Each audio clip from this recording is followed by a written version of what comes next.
안녕하세요. 혹시 데이터가 막 수백만 건, 수천만 건 쌓인 테이블에서 쿼리 한 번 날리고 하염없이 기다려 본 적 있으세요? 오늘은 바로 그 답답한 문제를 시원하게 해결해줄 포스트그레스QL의 진짜 강력한 기능, 파티셔닝에 대해 제대로 한번 파헤쳐 보겠습니다. 데이터가 많아질수록 오히려 더 빨라지는 이 기술의 마법, 지금 바로 시작합니다. 사실 모든 데이터베이스에는요, 보이지 않는 한계점이라는 게 있어요. 우리가 데이터를 차곡차곡 쌓다 보면 아무리 처음 설계를 잘했더라도 언젠가는 성능 저하라는 거대한 벽에 딱 부딪히게 되죠. 여러분의 데이터베이스는 좀 어떠신가요? 혹시 쿼리 하나 실행시켜 놓고 커피 한 잔을 다 마셔도 로딩 중이라면 아마 오늘 이야기가 정말 흥미롭게 들리실 겁니다. 이 문제의 핵심은 바로 단일 테이블 문제라고 할 수 있어요. 테이블 하나가 점점 거대해지면 이게 마치 온갖 잡동사니가 뒤섞여 있는 거대한 서랍처럼 돼버리는 거예요. 거기서 내가 원하는 물건 하나 찾으려면 당연히 시간이 오래 걸릴 수밖에 없죠. 이걸 기술적으로 보면 문제는 더 명확해져요. 왼쪽을 보세요. 테이블 크기는 매일같이 계속 커지잖아요.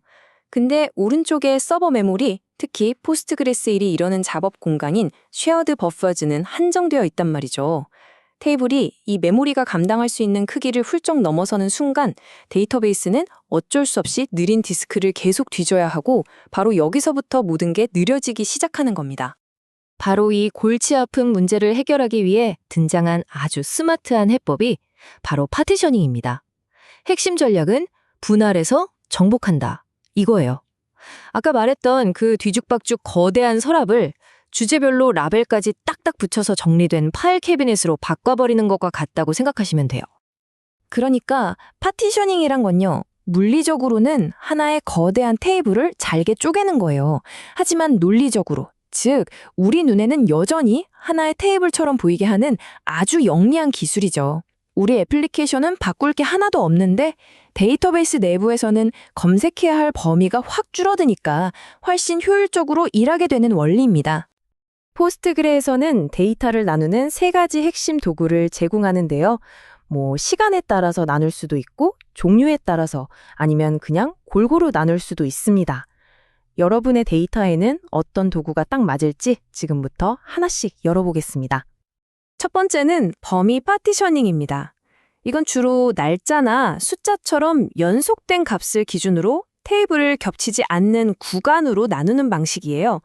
예를 들면 월별 매출 기록이나 일별 로그 데이터처럼 시간 순서로 쭉 쌓이는 데이터에 정말 딱 맞는 방법이죠.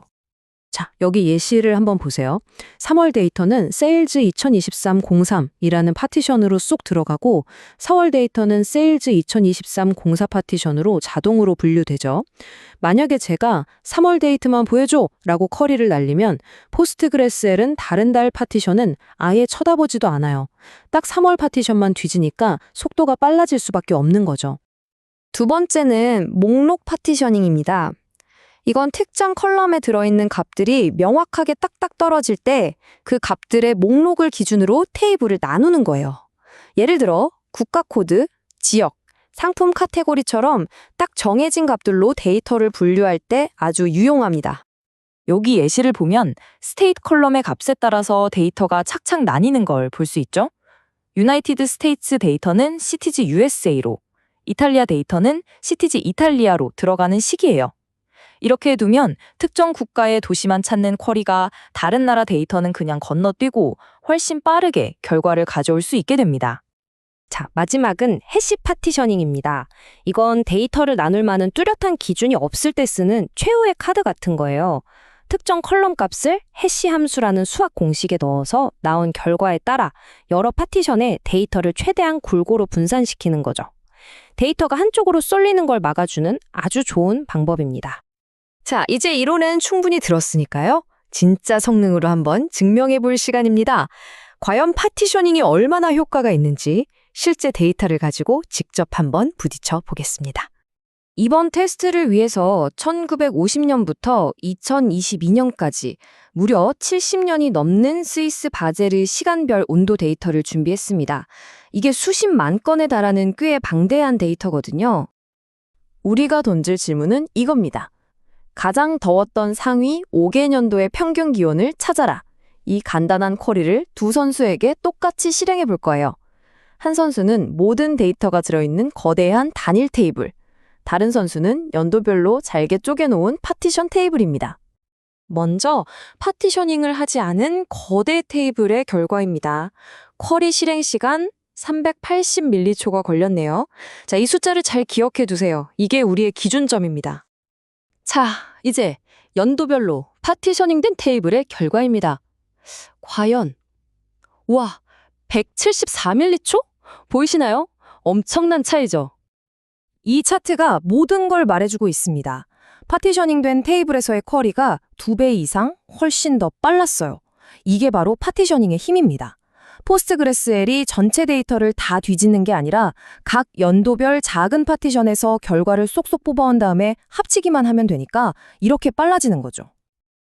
자, 이렇게 파티셔닝을 멋지게 도입했다면 이걸 또 잘 관리하는 법도 알아야겠죠?